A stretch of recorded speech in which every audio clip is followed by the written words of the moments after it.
On Mother's Day, May 8th, 2016, 34-year-old Kris Fowler set out on the Pacific Crest Trail, a 2,653-mile hike stretching from Mexico to Canada. Kris's journey took him through the desert of California, the heights of the Sierra Nevada mountains, and the thick forests of the Pacific Northwest. But on October 12th, with less than 400 miles to go on the trail, Kris, who had stopped in Packwood, Washington for supplies, set off to resume the PCT near White Pass in the Cascade Mountain Range with a storm moving in. People would later claim the storm was one of the biggest Washington state had experienced in decades. The storm was so intense that it brought snow to the high mountaintops of Mount Rainier and the surrounding area. As other hikers left the trail to wait for better weather, Kris set off into the dense Washington wilderness with the storm on his heels and seemingly vanished into the thick underbrush of the Pacific Northwest. This is the Missing and Unexplained podcast with me, Tyler Hooper. I mean, it was probably when Sally contacted me that I really got worried. Because before then, there are little inklings of worry, but it was completely normal for him to go for, say, a week without being in touch with anyone. But the fact that he hadn't been in touch literally with anyone, finding that out made me really worried. And the more time that passed, it just got worse.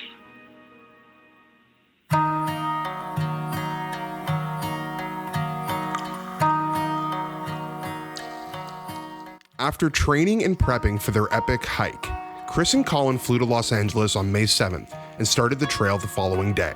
The start of their hike was complicated and a little convoluted.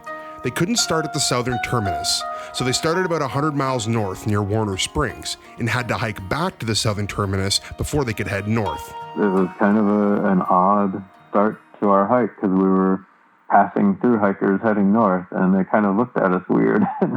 They were like, "What are you guys doing?" And I just got tired of explaining it after a while to the through hikers that we met. So I just kind of stopped telling people what we were doing.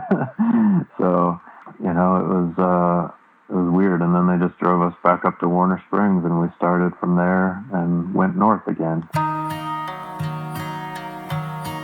Kris and Colin spent the first few days of their hike getting their trail legs underneath them.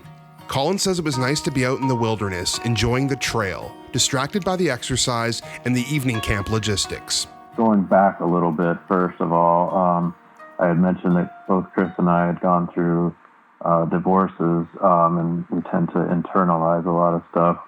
I guess we didn't talk a whole lot that first week and a half. We just sort of, enjoyed the sunrises. We enjoyed sunsets. We sat down and cooked our meals together and stuff like that. We sort of, bounced ideas off each other a little bit as far as camp setup and stuff like that. But I mean, really no deep conversations whatsoever. It was just sort of, out there enjoying the wilderness and sort of getting our trail legs, if you will, and really trying to get things dialed in. We both did a lot of experimentation on bandaging up our feet and stuff like that, and doing things that are that a lot of people who are just starting the trail do, as far as trying to take care of blisters and hot spots and joint pain and stuff like that. So there was just kind of a lot of that going on, and we honestly just didn't talk a whole lot. We just sat and enjoyed, and that was kind of nice. It became apparent pretty quickly that both men were hiking at different paces. Colin was faster, in part because he had a wedding he needed to make it to in the fall, and Kris was slower. He meandered off the trail to take pictures and soaked in as much as he could. I could tell, after a little over a week of hiking with him, that we were definitely at different paces. I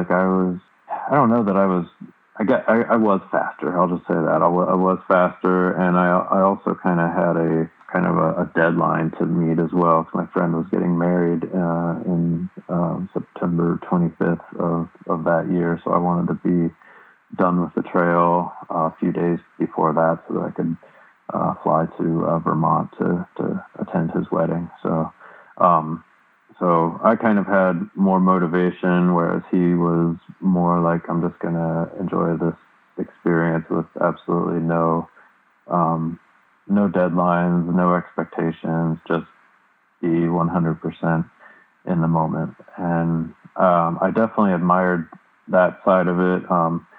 The thing that I was a little concerned about, and I think I expressed it once or twice to him, was like, you got to have a little bit of a deadline. Not that you have to be anywhere, but like you just have to be done with this before the crappy weather hits.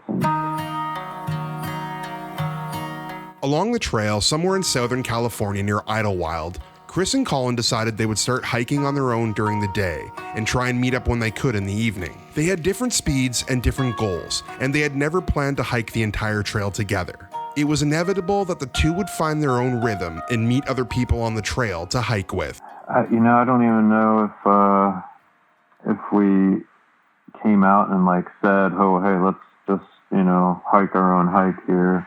It was just sort of an unsaid thing. I don't even remember if one of us said anything about it or not. I'm sure one of us said, hey, we'll just, see you at the next town or something like that.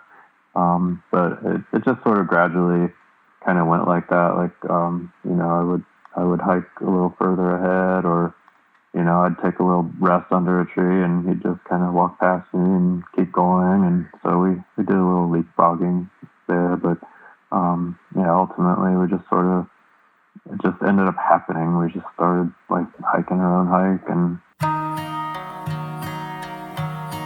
one of the earlier encounters Kris had on the trail was with a Korean film crew working on a documentary. Sally Fowler was kind enough to let me use some of the audio from the footage. In the clip you're about to hear, Kris describes how he got his trail name Sherpa, how he's enjoyed the trail so far, and the current state of his feet. Kris hiked in sandals, which was rather unique, and I think it's one of the reasons the film crew was so interested in him. So, can you tell me your name and where you're from? Yeah, so my trail name is Sherpa.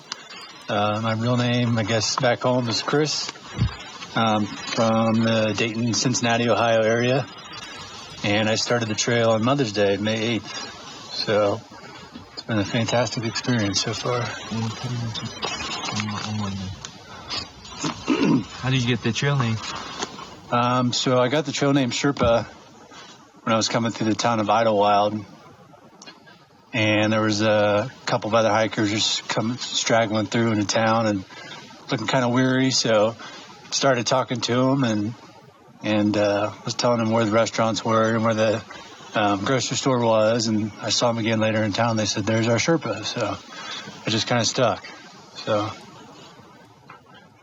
몇백 킬로를 걸어왔는데 많이 힘들지 않나? Aren't you tired? You walked for a month now. What's that? You walked for a month and a half. Aren't you tired? No, I feel pretty good. I mean, I think like a lot of other folks, I'm sucking air for lack of oxygen at some of the altitude. But other than that, I've feel pretty good. I mean, my legs feel good. I've had a few blisters like everybody else. Couple ankle sprains, but other than that, I feel good. So.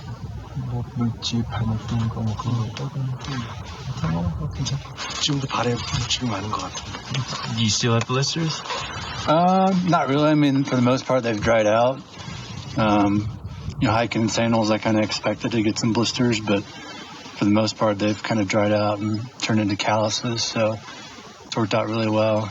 I get a lot of people that ask me about hiking in sandals, and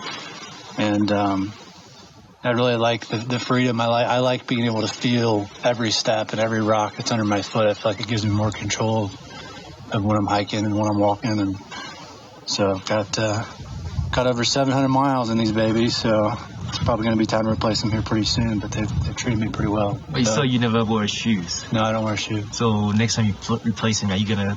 Yeah, I'll replace them with another pair of sandals. Yeah. 계속 샌들만 신어. 신발 안 신고.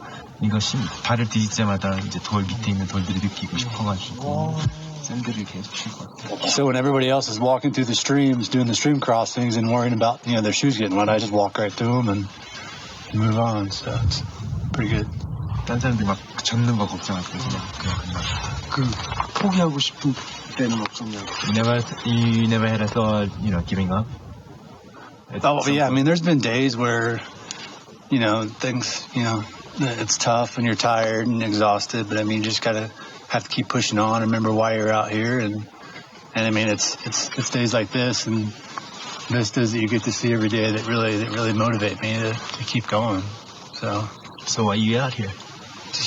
To this, I mean, to meet people that I've never met from other countries and the camaraderie of, sitting around a campfire in the middle of the night with a bunch of people trading stories and just, getting these views. I mean, these views are incredible. I mean, I'm from the Midwest, you know about the Midwest. It's pretty flat. There's a lot of farmland. So it's a different change of scenery. It's gorgeous out here.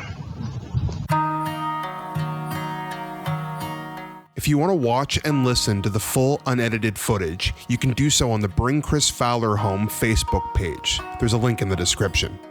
Another person Kris met on the trail was a woman named Amber, also known as Ultraviolet, the trail name given to her because of her purple gear. Amber was originally supposed to hike the trail with another person, but ended up on the trail alone.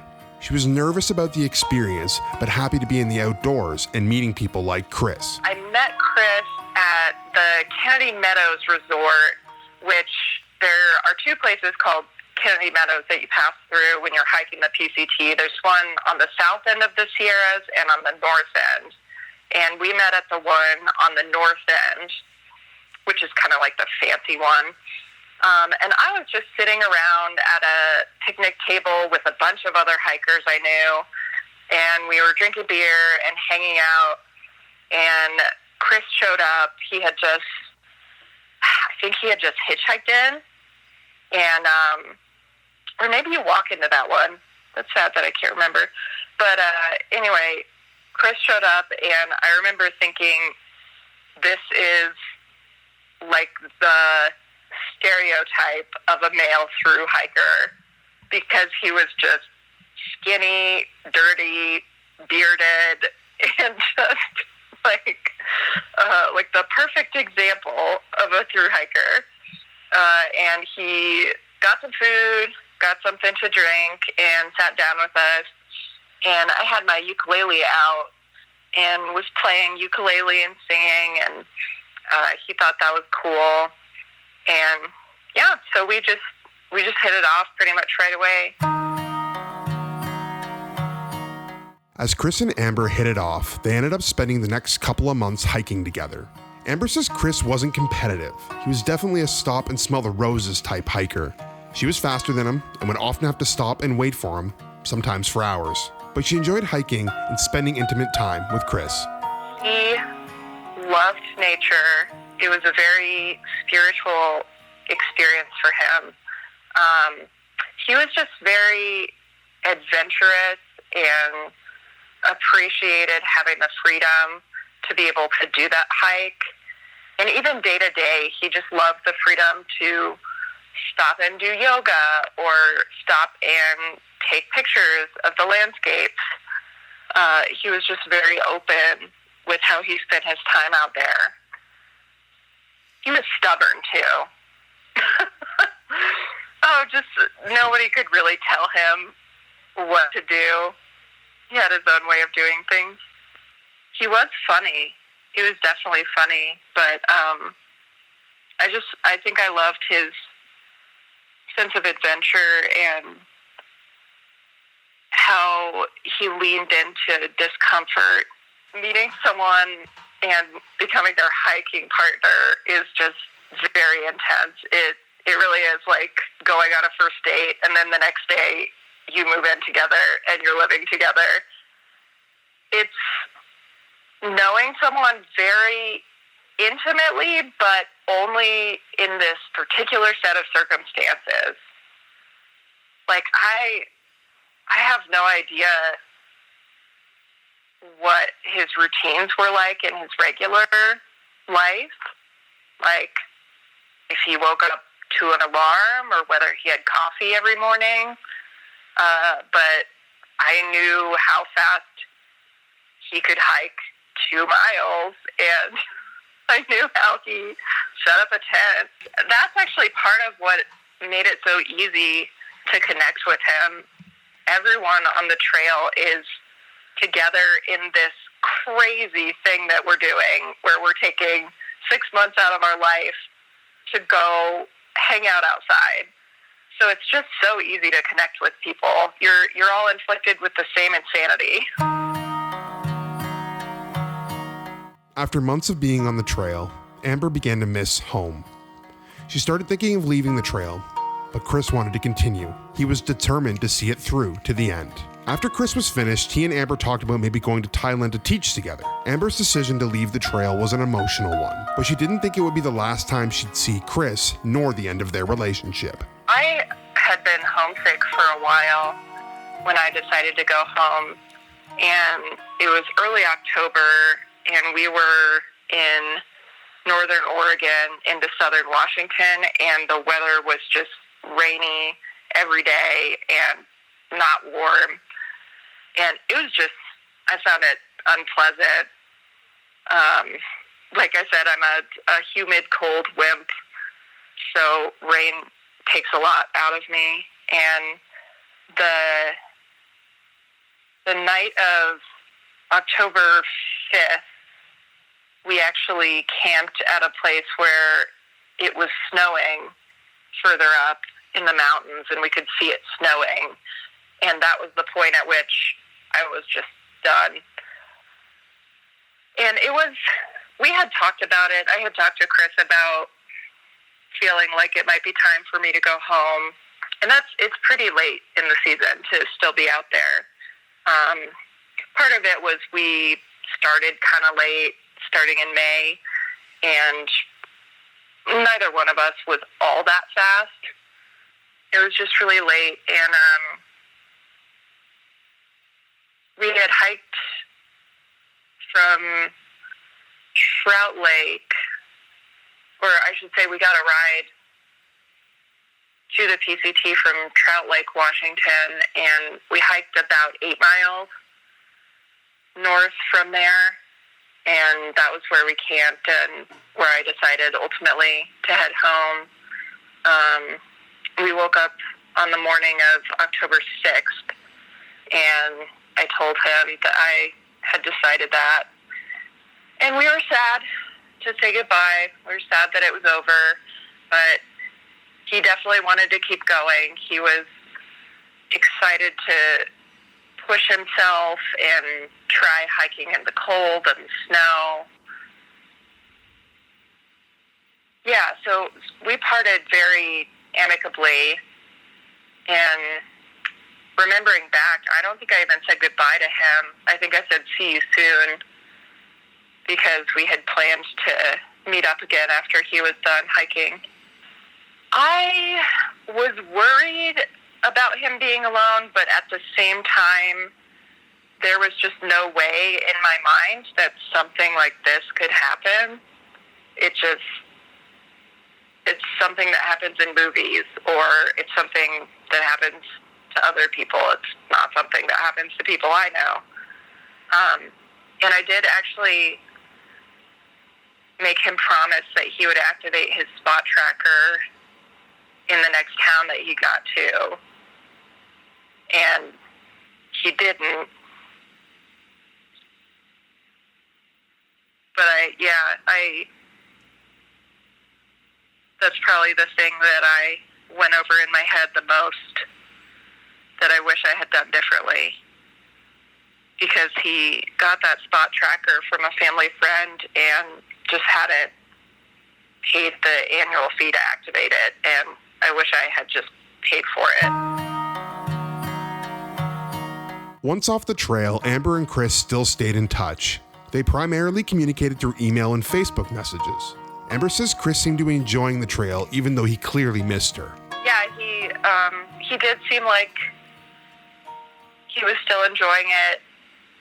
He said another hiker who was getting off the trail had given him a tent, which was really good because he didn't actually have a tent. He had a hammock, which, if it's rainy and snowy, is not really going to do it. But yeah, he said, I remember him messaging me that he missed his Siren of the forest, and I messaged back, I miss my sunshine. The last string of messages Amber would exchange with Kris was on or around October 12th. It wasn't until she heard from Sally that she really started to worry. I mean, it was probably when Sally contacted me that I really got worried.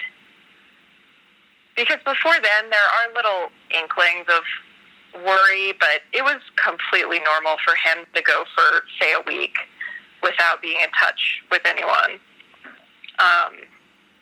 But the fact that he hadn't been in touch literally with anyone, finding that out made me really worried. And the more time that passed, it just got worse. Sally had made Kris promise that he'd be in touch with her or his dad every 2 weeks, no matter what. No excuses. It was an agreement, and he had to honor it. We both started getting kind of worried when we wouldn't hear from him, and his dad was really worried. And there was one time where I got a gut feeling in June that we hadn't heard from him. I just didn't feel like something was right, and I didn't know there was these Facebook groups or anything following him, none of that. And I started trying to get in touch with him, couldn't get in touch with him, and he delivered, I don't know what the number is, I want to say 20 packages, supply packages to himself throughout the trail, and which is a normal thing they do. And he sent us a list, both of us an email. He said, here are the places I'm delivering my packages to. They had the ETAs of when he expected to arrive at each place along the way in case we wanted to send a package to or so we could kind of track his journey, that kind of thing. And so I called, because I had sent him a package to the next place he was supposed to get to. So I called the place I thought he was supposed to be at next, and I called the previous place. He'd picked up a package there. I called the next place. He had not picked up his package. I called the place after that. Had not picked up his package.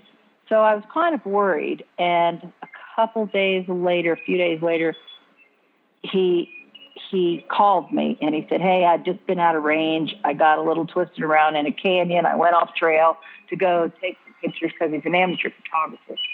And he went off trail because he was kind of stopping to smell the roses along the way and taking pictures. And he loved finding things that he thought maybe nobody had ever seen before, taking a picture of.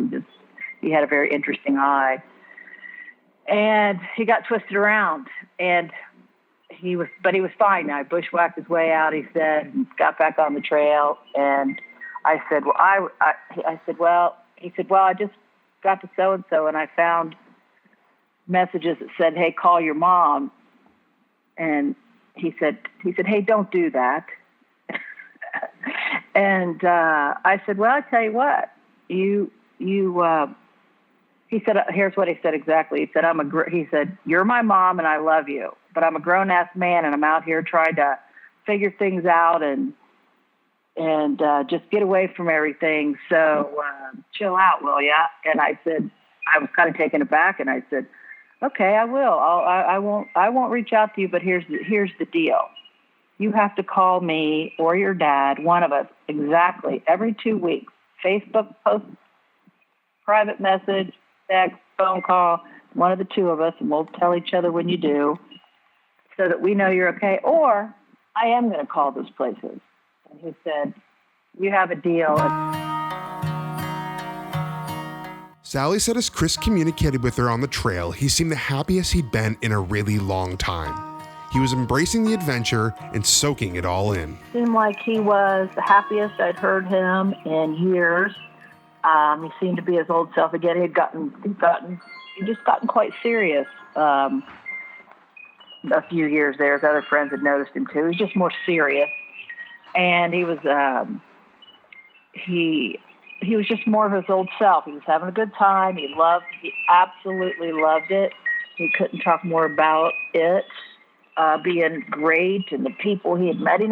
He was tired and sometimes, and it was harder than he thought sometimes, I think.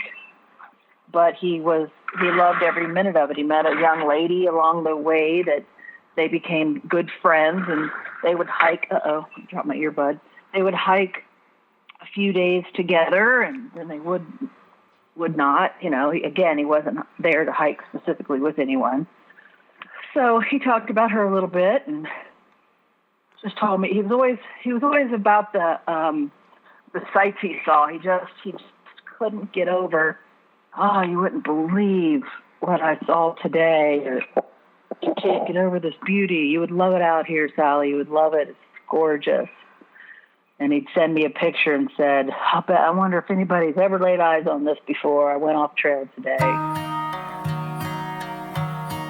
The last time Sally spoke with Kris was shortly before Amber decided to head home from the trail.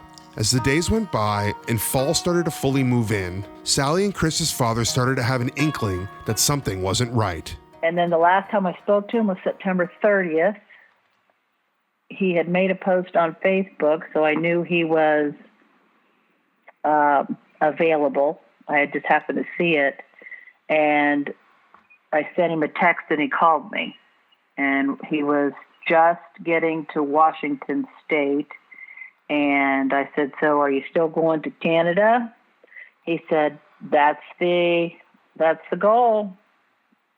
And I said, okay, I don't know a lot about it, but it seems like it's getting late. And he said, yeah. He said we're ready for it, and it's going to be beautiful. And his stomach had been bothering him at that point. He told me he hadn't felt good for a couple weeks, and I found out later they had whatever that is you get. There's a name for it. On the trail when your stomach's really bothering you and you haven't probably been eating right, drinking enough, and dysentery and all that other stuff. So, but it was behind him now. He said they'd gotten past it. Both of them had it. His lady friend was thinking about leaving the trail, and he was kind of bummed out about that. She was thinking about going back home because she didn't really want to hike Washington in the fall, in October. And so he was trying to talk her into staying, and we talked about that a little bit. Whatever it is that you do, you're doing this for you. Remember that, and type of thing. And then that's the last time I talked to him.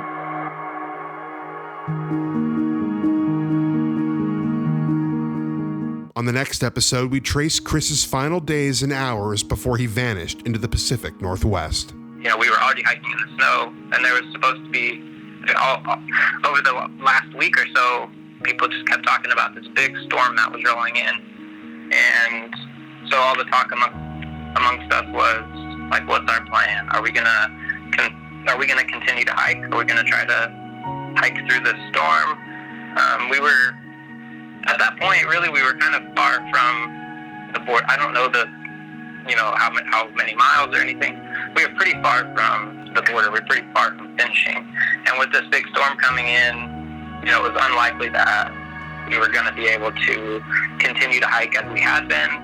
If you know anything about Kris's disappearance, please contact the Yakima County Sheriff's Office at 509-574-2500 or message Kris's stepmother Sally Guyton Fowler on Facebook. For those of you who have subscribed to the Patreon, thank you. If you haven't, please consider checking it out and supporting the podcast. I'm also donating 25% of all Patreon funds to the Fowler O'Sullivan Foundation until August 1st. As always, thanks for listening to the Missing and Unexplained podcast with me, Tyler Hooper.